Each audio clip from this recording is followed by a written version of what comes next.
अभी हम लोग देख रहे हैं चैप्टर क्लास 8 का हम लोग क्वेश्चन आंसर देख रहे हैं चैप्टर 4 का।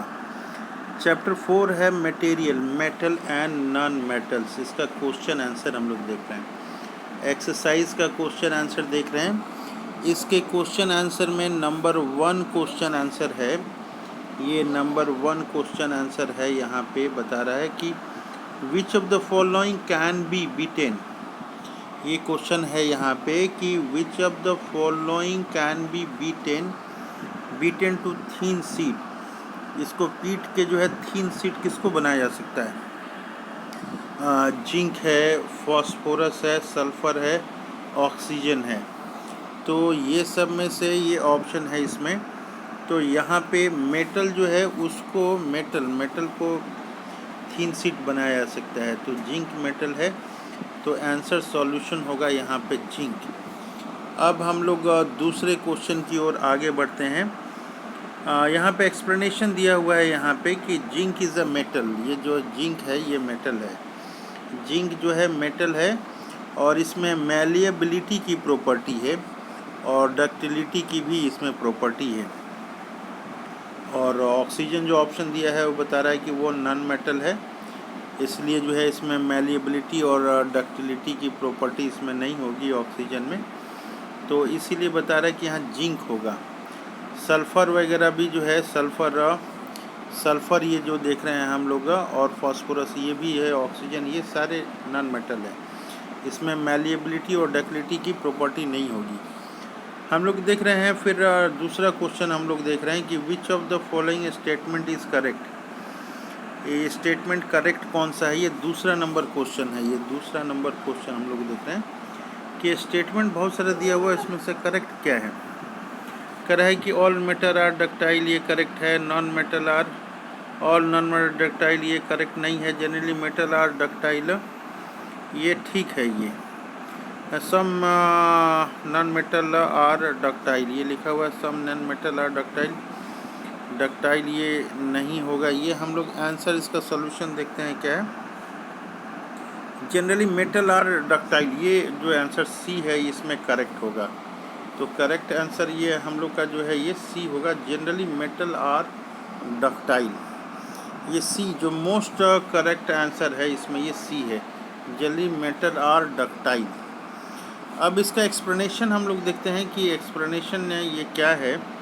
कह रहा है कि डक्टिलिटी जो प्रॉपर्टी है उसको तार बनाया जा सकता है। तार बनाया जा सकता है। Ductility is a property where substance can be drawn into thin wire, इसको पतला तार बना सकता है। और जनरली मेटल और डक्टाइल और मरकरी जो है ऐसा एक्सेप्शन होता है। ये मरकरी जो है ये एक्सेप्शन होता है, इसलिए हम लोग जो है सी ऑप्शन देंगे। मेटल है ये, लेकिन मरकरी ये इसको तार नहीं बना सकता है, इसलिए हम लोग सी ऑप्शन देंगे। जनरली मेटल और डक्टाइल, ये हम लोग करेंगे।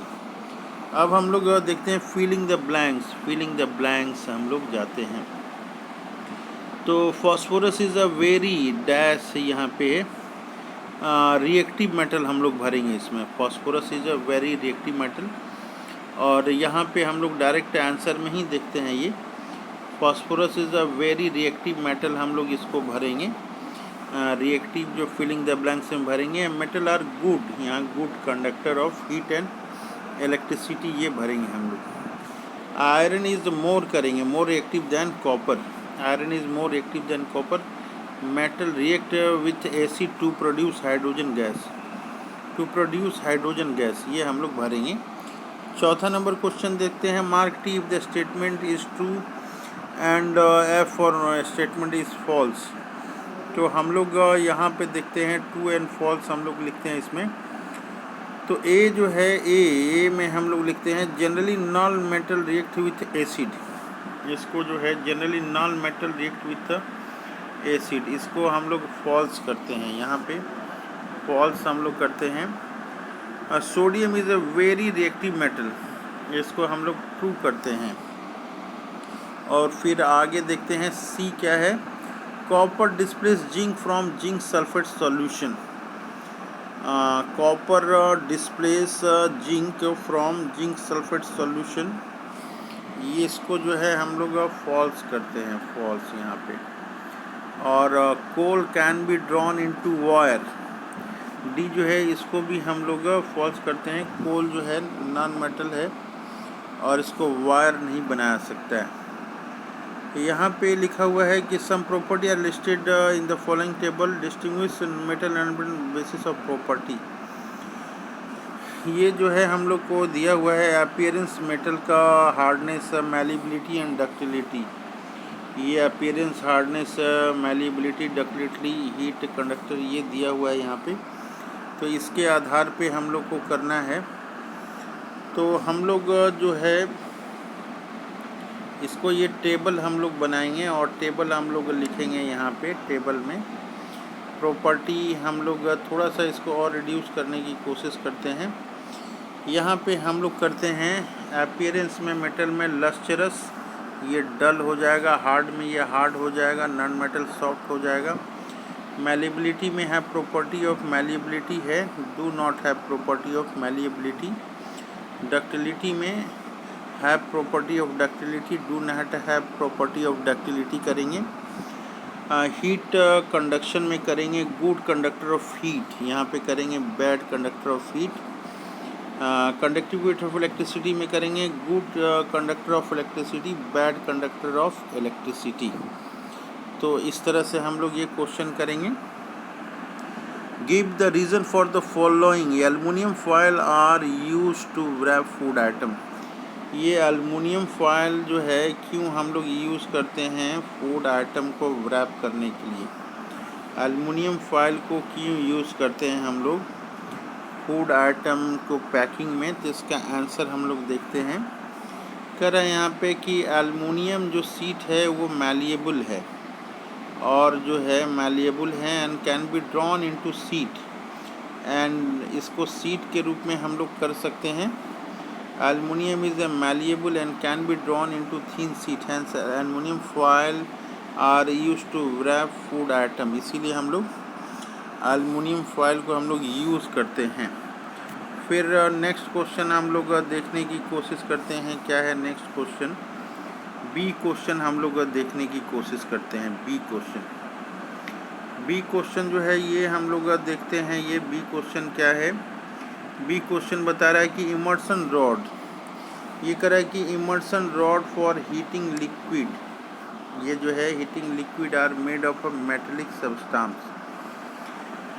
इमर्सन रॉड जो है ये मेटेलिक हीटिंग लिक्विड जो करते हैं हम लोग ये मेटेलिक सब्सटेंस का बना होता है। ये क्या लिखा हुआ है ये हम लोग देखते हैं। बी में देखते हैं कि immersion rod for heating liquid are made up of metallic substance because metal are good conductor of heat and electricity, क्योंकि ये good conductor of heat and electricity का ये होता है। तो इस तरह से हम लोगों ने देखा इसको। अब सी क्वेश्चन हम लोग देखने की कोशिश करते हैं। सी क्वेश्चन हम लोग देख रहे हैं। ये क्या है सी क्वेश्चन? कर C question copper can not displace zinc from its salt solution. तो इसका आंसर हम लोग देखते हैं। सी का क्या है? कह रहा है कि copper can not displace zinc from its salt solution because zinc is more reactive than copper. ये हम लोग लिखेंगे कि जिंक जो है वो मोर रिएक्टिव है दैन कॉपर। जिंक जो है मोर रिएक्टिव है दैन कॉपर से। फिर दूसरे क्वेश्चन की ओर हम लोग बढ़ते हैं। यहाँ पे कि सोडियम जो है, sodium and potassium are stored in kerosene. ये बहुत ही इम्पॉर्टेंट क्वेश्चन है। Sodium and potassium are stored in kerosene.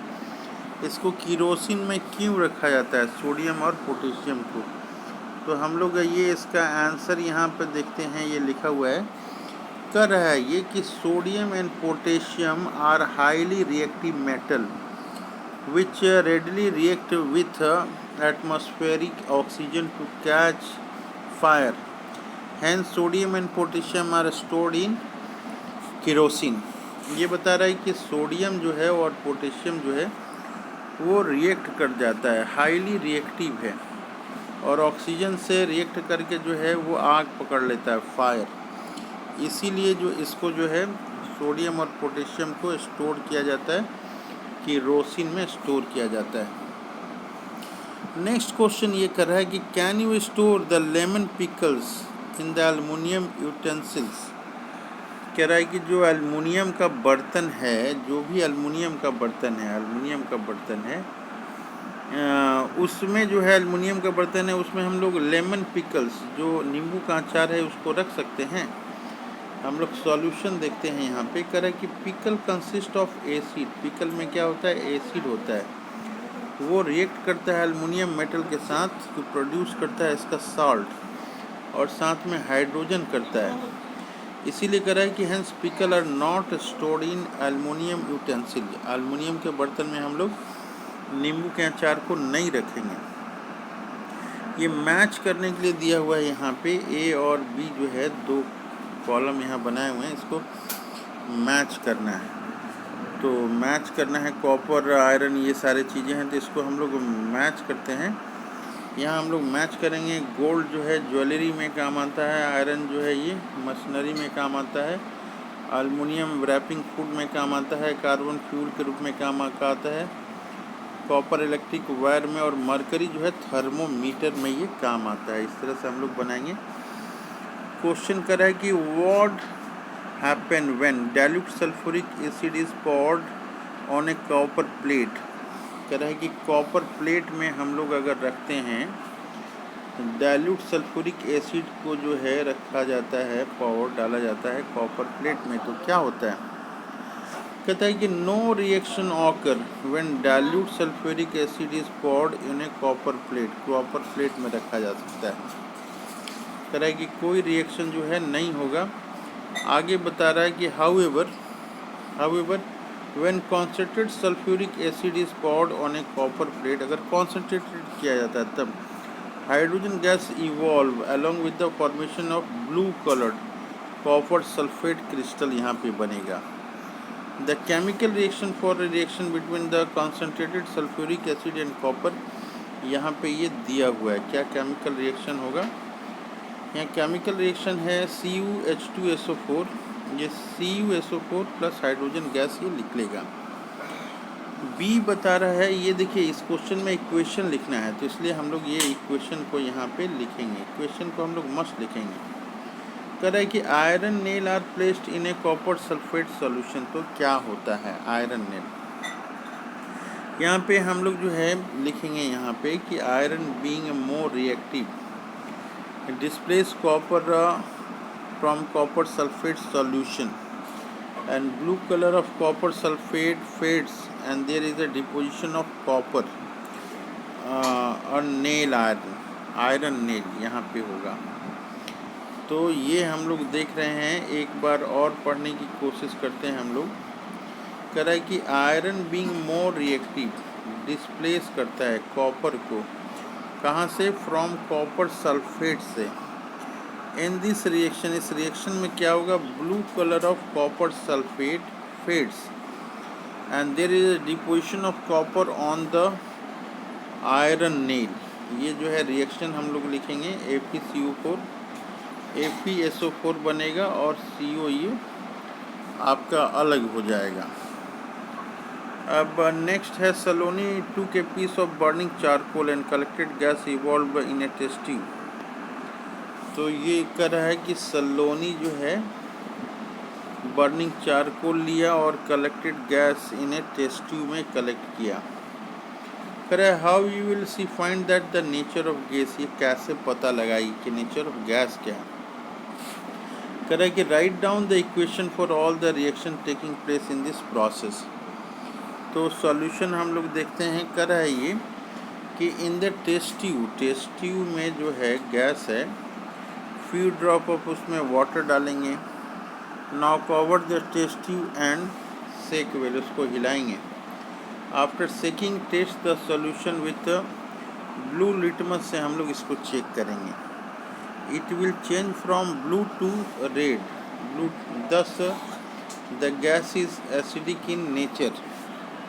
अगर वो क्या हो जा रहा है, अगर ब्लू टू रेड हो जा रहा है, उसका मतलब है गैस जो है एसिडिक इन नेचर है। यहाँ पे बता रहा है charcoal react with oxygen to form carbon dioxide. ये कार्बन और O2 एक CO2 ये बना, कार्बन डाइऑक्साइड ये बना। ये 11 नंबर क्वेश्चन है। One day Rita want to jewellery shop and her mother give gold jewellery to the goldsmith to polish करने के लिए दिया। नेक्स्ट डे है when they brought the jewellery back and found that there was slight loss in weight. वो देख रहे हैं कि हल्का हो गया है। Can you suggest a reason for the loss in weight. ये जो हल्का हो गया इसके बारे में आंसर बताइए, क्यों हल्का हो गया। कह रहा है कि जब हम लोग पॉलिश करने के लिए दिए, in order to polish the gold ornament it is to be dipped into a liquid called aqua regia. ये एक्वा रीजिया में डाला गया। ये क्या होता है aqua regia? Mixture of hydrochloric acid and nitric acid इसमें होता है। कह रहा है कि on getting dissolve in the environment of aqua regia में जब डाला गया, outer layer of gold dissolve and inner shiny layer appear. भीतर का शाइनी लेयर अपीयर होता है। The dissolving of layer cause a reduction in the weight of jewellery. जब dissolve हो गया तो उसका वेट जो है वो कम हो गया। इस तरह से हम लोग अलग अलग ये देख रहे हैं कि क्या क्या क्वेश्चन आंसर है। हम लोग देख के जो है क्वेश्चन बनाने की कोशिश करेंगे। हम लोग जो भी प्रॉब्लम होगा कमेंट करके हम लोग लिखेंगे।